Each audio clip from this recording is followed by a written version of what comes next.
watching From Cape with Bass, hosted by Daniel Peterson. Good day, everybody. Today we are with great bass player Edgar Syce. Edgar, can you tell us what your first musical experience was? My very first musical experience goes way back to the 60s. In that time when we lived, the family behind us, the fence has separated us. They always had bands playing there every Friday and Saturday night. Okay. They used to call it the Yajola. And I used to sit in our fig tree and I would watch what's happening on the other side. And yeah, and that piqued my interest to such an extent that I started hassling my grandpa who raised me for a guitar. Then I discovered that from my older cousins, they were all playing in bands. And so I started asking them for some advice and do's and don'ts. But at that time, they would just come and say, you see, the druk net haag so man. Ching, ching, ching. Chickeling, ching, ching, Vrijdag, Saturdag, Woensdag. But I never gave up. The funny part is, at school, you're not going to believe this, I was thrown out of the music class. Wow. Because at that time, I was into rock and roll and I wanted to do this. Hear the stuff that we're doing, you're hearing on the radio. Yeah. And those years, the teachers were all into this thing called London's Burning, London's Burning, and all the voices. And I was always put there in the tenor and the low voices. And I couldn't stand this. And I would start making fun and the whole class laughed. And the teacher would send me to the principal. I would get 3 of the best. And after 2-3 weeks, the principal said to me, no, man.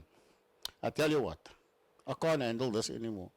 You come when it's music lesson time, that period, you come to my office, I'll have a bucket and everything, and then you wash my car. Oh, okay. So I was never really. But anyway, long story short, my grandpa, I pestered him for a while and he said, okay, you'll buy me some gear. But he says, you're going to work for it. So, to get my first electric guitar, he found a friend of his that worked for Enterprise Bakery. And I had to get up at 3 in the morning to go with this man. And then I carry that big basket with 1 loaf of bread in there, and then I must drag it.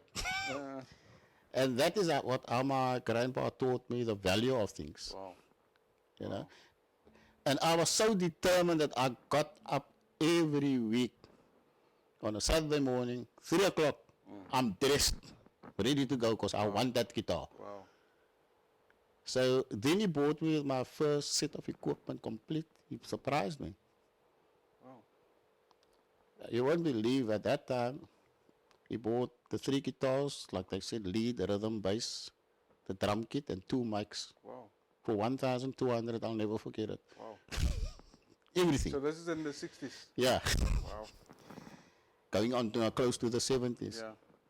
And we practiced, me and my school friends. But the old man didn't want us to go play art or anything. And then another guy heard us and he approached me and he said, I've got a gig for you. And that gig was, we grew up in Lansdowne, which is now called Kenwan. And he said, listen here, at the Key in Klipfontein Road, the nightclub. There's an opening for young bands. I can get you in there. And we said, yes. Now I'll never forget, for that Friday night, we practiced. That Friday, I had my first job. I came home and I fainted illness. How much did you make? Yeah, and then, no, we were still at school, yes. It was my last year at school. And I still said to my grandpa, Pa, you must not study for exams. Can't Johnny and Hansi and those guys, can't they take the instruments home to practice? Because obviously we need to get the stuff there, because those years there was nothing in the club where you could play on. You must bring your own stuff. Yeah. Now, what the old man did, he built on a separate shack, massive shack, for us to practice in. Wow. But I tell you, boy, oh boy, 10 o'clock, the evening, lights, they switch off that lights inside. Wow. We're all in the dark if we're still busy. Couple of times, my mother must switch it off inside there, my grandma, and he'd be standing at the door with a whip. Oh. And as that light goes off, he comes in with a whip. So my musical hindrance was painful. But that's not even the worst. The night of the gig was the worst. So he did all of that, he gave the stuff. But because it was a very close-knit community, everybody knew Yeah. Edgar them is playing there. Yeah. And I mean, the women folk, it was very community orientated. That Yeah. everybody spoke to everybody. Yeah. And so obviously somebody must have said to my grandma, yeah, I see Edgar's playing there, blah, blah, blah. That is now more into the music side, that side of life. Yeah. Because my family was very, Yeah. Yeah. but they didn't let on. They let me fly with this excuse of giving them the equipment and blah, blah, blah. And then I fainted illness, and I said, I'm going to go lay. I had another keys, my duplicates made for the shack, so I can get my guitar and my amp out. Practice. No, to go to the gig. Go to the gig. Okay. And the whole idea is Lionel, the guy that organized it, he would come close to where my window is on the outside, and he would whistle and throw little stones against the window that is there. And then I would slip out through the window and go. With your guitar and amp. Yeah. No, then I must go to the shack, open up. Oh. So there's a whole story to get the whole thing going. Oh. But then all of that transpired, and we finally got to the gig. So we were playing, and it was our chance to go up just on something to 11. And on the stage, and we like clapping it. Oh my God. Now those years, there was the bouncers at the door. Then what happens if you want somebody inside? You'd give a little note to the bouncer, and they would come to the band on stage and ask them to announce. And so I'm the singer and the lead guitarist. Bouncer come to me with this note. Grandfather. I'm looking at, well, Edgar Syce, please come to the door. Your grandfather's waiting. Typical Edgar. I read it out as loud as I can. I tell you, him and two of his brothers and one of my uncles, they were there. When I started speaking, they say he just got so mad at the door, he started fighting with those guys, and he just stormed in. I tell you, he took my guitar, hit it over the drums. Wow. Drums went flying. He kicked the bass drum in his chops. It was just pandemonium. That was my very first musical experience. Wow. This is very interesting. Right up to this day, I will never forget it. I can imagine. So tell me, why did you choose the bass guitar eventually? Well, the bass guitar is also another story. When I became born again and I started in the church, and I was watching this band, and by that time I had my own little jazz outfit called Octave, that smooth jazz band. And I couldn't understand that the youngster that's playing the bass, he's always late on a Sunday morning. And I remember telling my wife, Is this now in church? in church, I said to my wife, if this had to be at one of the hotels where we play, the band would be fired. Yeah. Why did they allow? And I thought they said this is the house of the Lord where there's excellence. Yeah. But this guy's, and then my wife said, you want to know something else? He just lives 4 doors away from the church building. And then I volunteered, but then they heard that I was playing keys in my band. So they put me on the keys. So I practiced for the next 2 months, what they gave you. You practice. And the Sunday morning, I must now go play keys. Then 2 of my daughters, they ran to the Mardi Gras with some unfriendly friends that I couldn't stand. And now I had to go and look for them. and I couldn't find them. I found them the night. This is now on the Sunday morning. Yeah, during the night now. The Saturday evening, they disappeared. Right? They asked to go, and I said, I'll take them. They said, no, but they're going with their friends. And I said, no, you're not going with friends. I'll take you. And I'll pay for everything.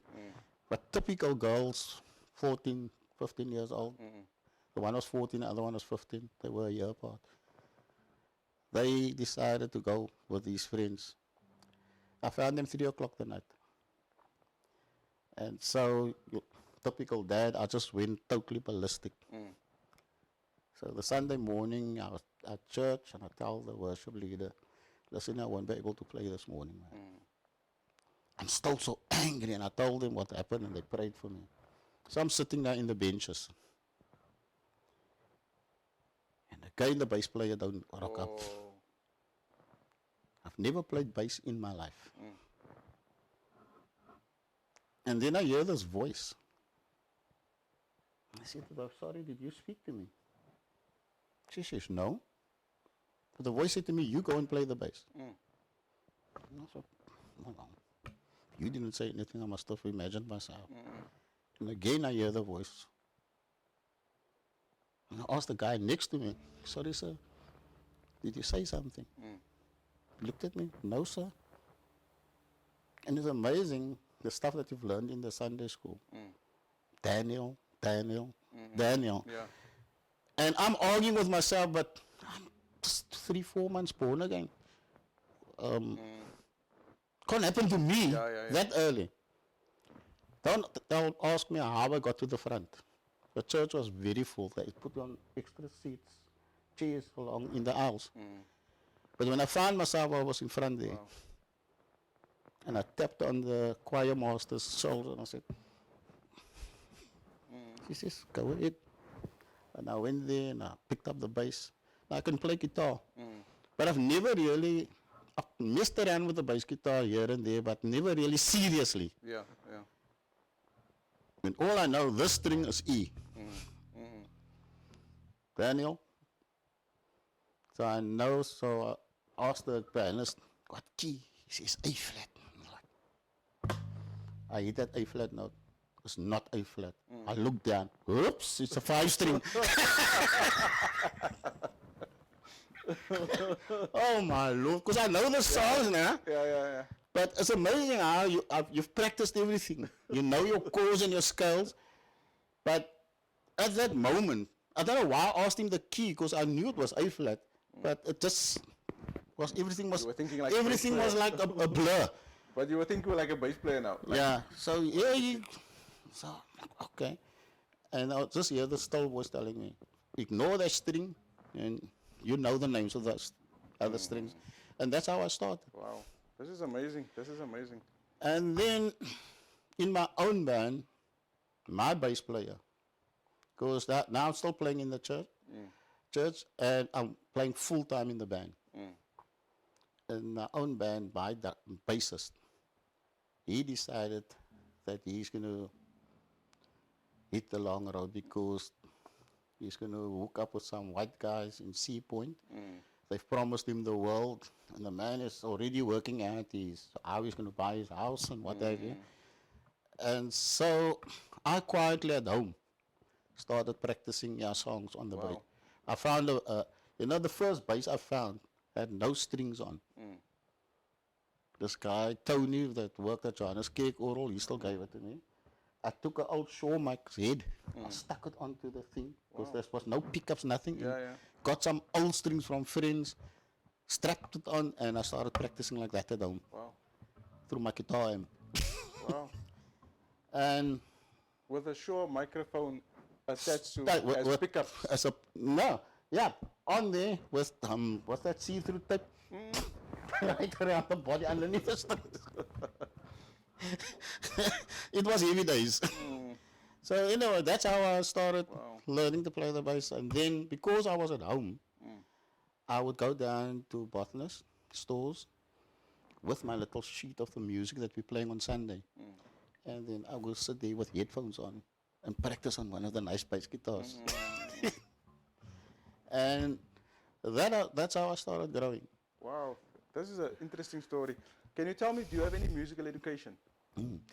But yes, my education, that was like directly from above. Wow. What happened as I'm playing in my own band now? So now I had to replace Jonathan, which was me. So I had to start playing those songs too. So every night when I drive, and we were just doing corporates that time. So when everybody else is going for the nightlife, when they're coming, rocking up at the waterfront and these places, we are on our way home. And every night, while driving home, God would show me on my windscreen what to practice. Wow. And I would come home, run through those things for an hour, and then go sleep. Wow. That is how my musical education onto this instrument started. And after a year of playing in the secular side, God called me out. The band did the 3 Tons of Fun show with the 3 big ladies. We were the backing band for them Okay. for 6 months. That was my last contract. And in December, the contract ended January 2005. December month, God spoke to me on that stage. He says, this is your last play on the secular side.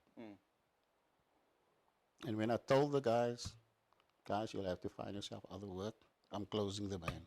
Because I ran it like a business. Yeah. Yeah. We were very successful. And that's exactly what happened. Wow. 29th of January, I walked out of on Broadway, the old on Broadway in Sea Point, Greenpoint. Yeah. Walked out of there and I never looked back. Wow. And I've been working for the Lord since. And then, education-wise, I started looking at books and DVDs and videos. And it's funny that you should be here tonight. I was very down this morning. Because as you know that we've moved from Mitchum Street to where we are now. And then I wanted to get some of my music books out. I wanted to bless you Wow. with some of my books, or if you know of people that you can bless. Yeah. But there was one specific book that I wanted to give to you personally. Wow. It was the book of Jameson's life. Wow. It's a rare book that I found, and the guy said to me at this bookshop, second-hand bookshop, he says, you know how rare this book is.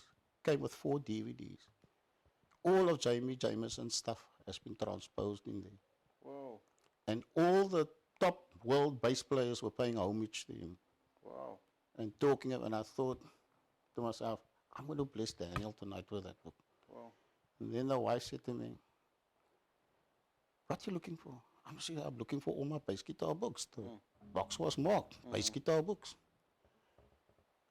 And she said, I don't know who brought it out, but they had it there the one morning, and I think they gave it to the dead guy. Wow. I was totally broken. Yeah. I couldn't believe. Because in there, was most probably books worth up to 4,000-5,000 rand. Sure. It was in there. Sure. I'm just so grateful for the thought, and yeah, I'm really honored that you would think of me and wanted to bless me with that. But it doesn't go unnoticed. I really appreciate it. Really, yeah. This is amazing. Can you tell us about the gear that you are using? Okay, right now, as you can see, this is a hybrid bass. This is a chord bass neck. Because I love the jazz Yeah. guitar neck. And this is a precision body. I won't give away what Model make also. like it was, but I took that neck off, and the guy that did that for me I'll put your name. put my name on there. This is cool. If you look at the back here, he shimmed it his way Okay. to okay. make the thing fit, Wow. and to get the, and you will feel that this thing plays as smooth as a baby's bottom. So I'm using this, and then I had a lot of good bass guitars over the years. Fender USA, I had the Ibanez 4-string with a drop D tuner. Pastor Neil Peterson from the Hilo Worship Center, he bought that 5-string from me. What's his name? Bought the Andre Webb. He bought the 4-string Ibanez sound gear. Wow. Sammy played it quite a few times also, because at a couple of places where we used to play, Yeah. Sammy would come with his sound gear, and the two of us would swap, Okay. Okay. and we would mess around on the stage there, just having fun. You know, the one guy that really inspired me also over time was Wesley Ruston. Wesley played in my band too when I was playing keys. Okay. He Okay. helped me out also quite a bit. Wow. Yeah, Sean Johannes was my other inspiration. Okay. You know, we've got some very, very good players in South Africa. And they really do great work. Chadley Gower is another one. Yeah. I remember seeing Chadley the very first time. It's what was at a youth conference. And I was asked to speak to the youth about what it is to be a worship leader and what it is Yeah. Yeah. to play in a church band, because that is what I studied. And I watched Chadley's band that day, and I immediately saw this young man is going to make it very, very big. Oh. And it was a real pleasure just watching him grow Yeah. Yeah. from strength to strength. I watched your interview with him, and it brought tears to my eyes, Wow. because I knew what he went through. You know, I was there in the background, Yeah. and yeah, all hats off to him. Wow. Gary Krill, I know also for a very long time. Yeah, and you're doing some good work there. No, thank you. Thank you. I appreciate it. And thank you for making the time. I remember we met like, I think, 2010 when I bought the amp at Boston. So we met, and yeah, I'm grateful for that day, because you really helped me out. And I remember when I was doing training in Northwest Province, you called me because you wanted the serial number for that amp. And I spoke to you about the training there, and you encouraged me, just stay there, continue the training. And I was like, but it's dry here, there's nothing happening here. And you said, no, keep on keeping on. And yeah, I'm grateful. And I still remember that, because it's over 10 years ago, but I still remember it. Do you have any advice for young up-and-coming bass players and musicians out there? Yes. Let me tell you a story, because they most probably will be faced with the same thing. I remember when I started out with the bass guitar. Like I said, I used to go to the different Bothness branches before they kicked me out. Yeah. I mean, it's funny enough that God then placed me to work there, and I became one of the managers there. But I remember walking one day into, I've been playing bass for about 2 years now, then walking into Claremont. And my friend and colleague that worked with me at Paul Bothness Plum said, Tino Europa. Yeah, yeah. I remember walking in there that day, also wanting to go sit now and practice my songs. Yeah. And there Tino asked, I want that bass. And they gave it to him. And the man plugs it in and he starts playing. And he starts slapping that bass. I'm like, what? I remember coming home, telling the wife, I'm giving up. I just saw a young man play the bass like I've never seen before. I always teased Tino about that, you know. But thank God it didn't make me give up, you know.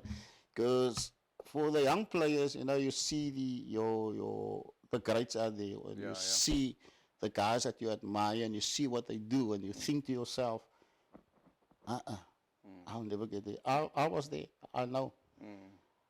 It makes you feel just so small. Yeah, yeah. Because you're like, wow, when am I still going to do that? Yeah.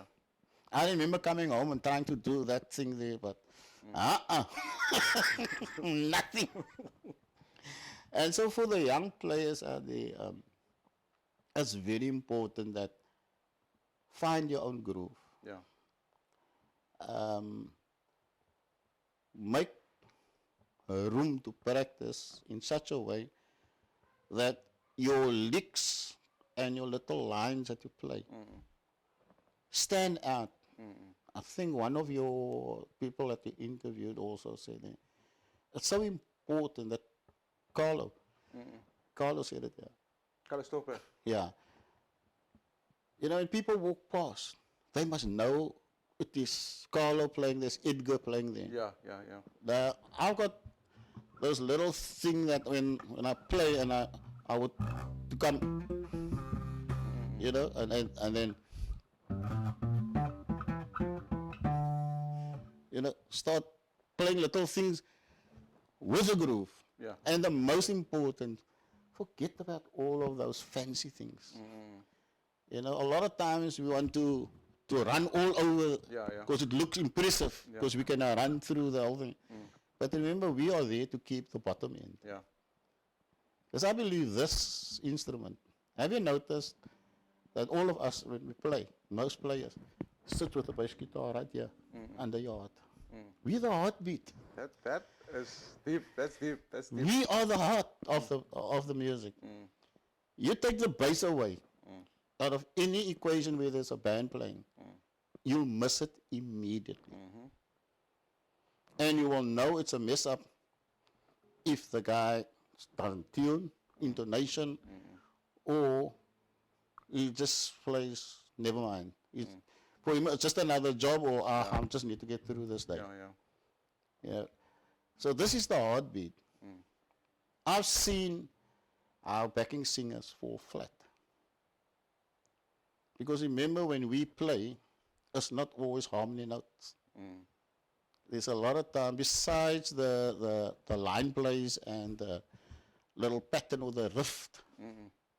You know, like you'll have a riff in a song. Right? That must be there in the thing. But then there is that, you know, like,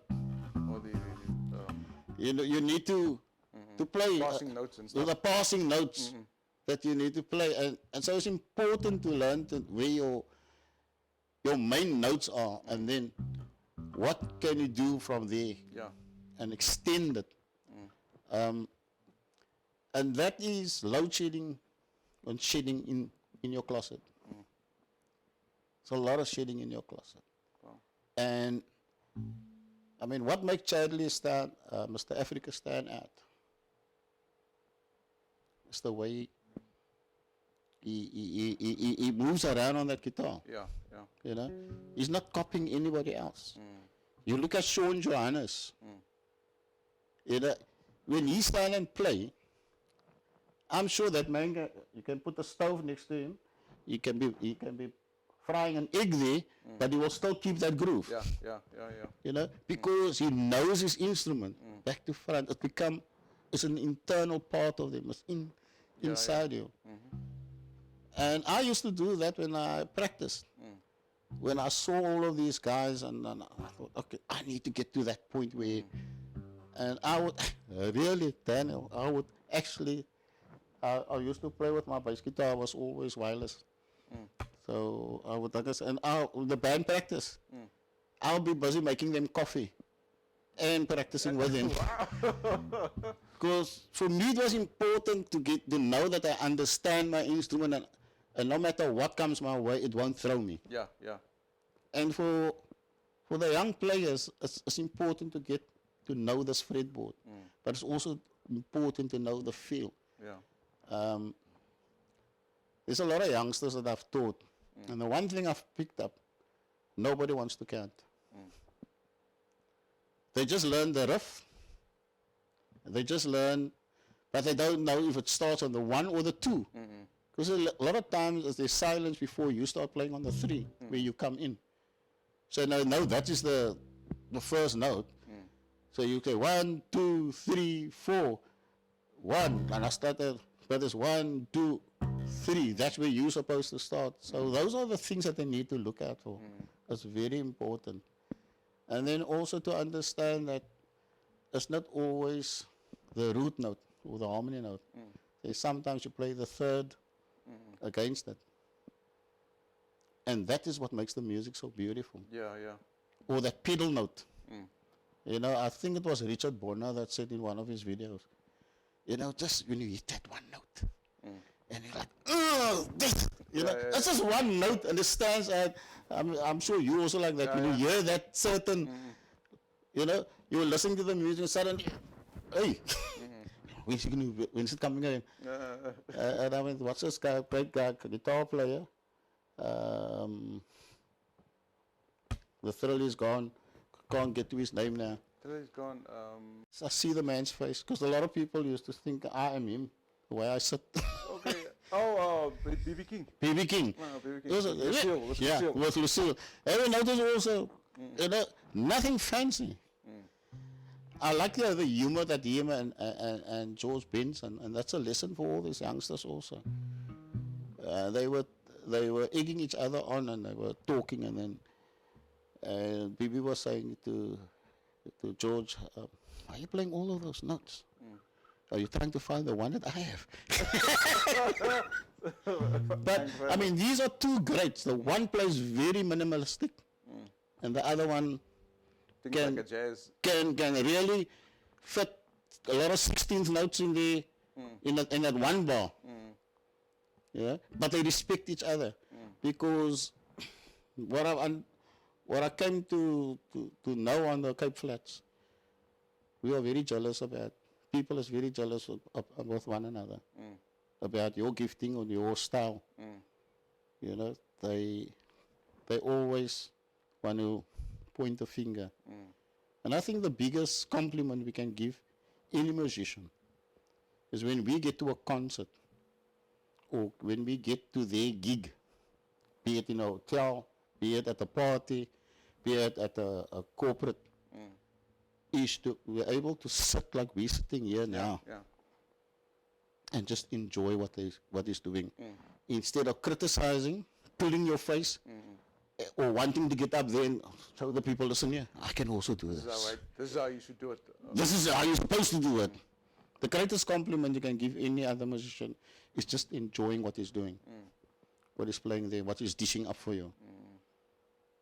If the youngsters can get to that point also, you know, to respect not only the elders, but even those that is coming up alongside them, that's maybe just a little bit more advanced. And even those that are a little behind them, respect them. You know, don't make them feel small. Because this has happened to a lot of people at times when I used to go to the hotels and stuff. I would see this, and it makes you sad. And even in our shop, you know, I become very disheartened with some of the young people that used to come in there, and how they would crit one another. Or somebody would be playing on the keyboard there, and another excellent keyboard player would come in, and then the guy that's just under him, not at his level yet, the guy that's up there won't say anything, but the guy that's at the bottom there, you know, they make that little snide remarks that this other person can hear, and you can break a person like that. Yeah. That's not nice. Pastor Edgar Syce, thank you so much for your time. Thank you for making time for me, for making time for Fun on the Cape with Bass. God bless you on your journey, man. Thank you, man.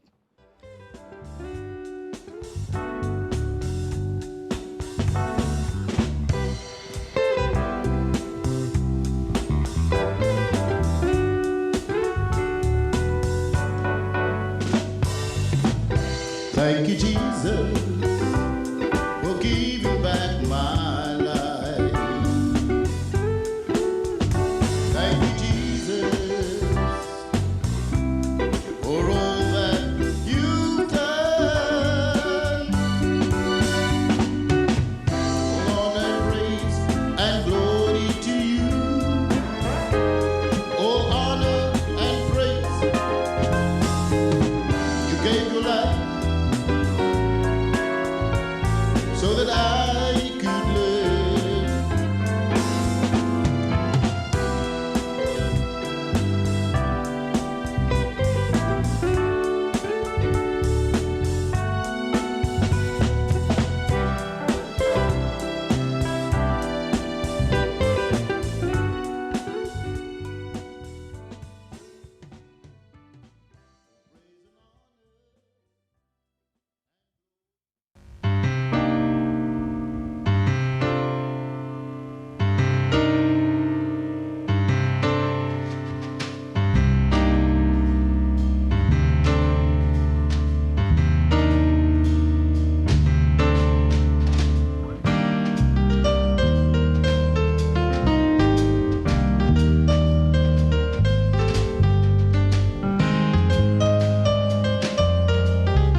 Ladies and gents, this is all blues.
Ladies and gents, all blues.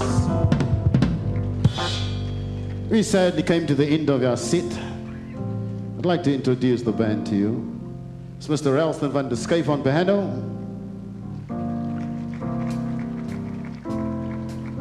Mr. Rudy Burns on guitar,